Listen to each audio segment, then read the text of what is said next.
இவன் கண்ணாடியை போட்டதும் இவனுக்கு முன்னாடி இருக்கிறவரு ஒரு ஏலியன் மாதிரி தெரியுறாரு. அதுவும் பார்க்க ஒரு சாதாரண மனுஷன் மாதிரி தான் தெரிஞ்சிருக்காரு இந்த கண்ணாடியா போடுறதுக்கு முன்னாடி வர. இதுக்கப்புறமா தான் அவனுக்கு தெரியுது இங்க இருக்கிறவங்க யாருமே மனுஷங்க கிடையாது, எல்லாருமே ஏலியன்ஸ் அப்படின்னு. இப்ப அப்படியே ரோட்ல நடந்து போய்கிட்டு இருக்கான். அப்ப ரோட்ல இவன் பாக்குறவங்க எல்லாருமே ஏலியன்ஸா தான் இருக்காங்க.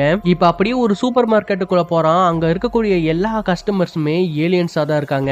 இப்ப டிவி பார்க்கும்போது இவங்க நாட்டுடைய பிரசிடென்ட் கூட ஏலியனா தான் இருக்காரு. அப்போ ஒரு லேடி இவனை இடிச்சிட்டு போறாங்க. உடனே அவன் கோவப்பட்டு அந்த லேடியை நீ பாக்குறதுக்கு ரொம்ப கேவலமா இருக்கன்னு திட்டிடுறான். அதை கேட்ட அந்த லேடிக்கு இவனுக்கு நம்மளோட உண்மையான உருவம் தெரிஞ்சிச்சு அப்படின்னு, நம்ம ஏலியன்ஸ்ங்கிறத அவன் கண்டுபிடிச்சிட்டான் அப்படின்னு மத்த ஏலியன்ஸ்க்கு அவ சிக்னல் கொடுத்துக்கிட்டு இருக்கா. உடனே சூப்பர் மார்க்கெட்டுக்குள்ள இருக்கக்கூடிய ஏலியன்ஸ் எல்லாருமே இவன் நம்மளை கண்டுபிடிச்சிட்டான் அப்படின்னு அவங்களுடைய சீஃபுக்கு இன்ஃபர்மேஷனை கொடுத்துக்கிட்டு இருக்காங்க.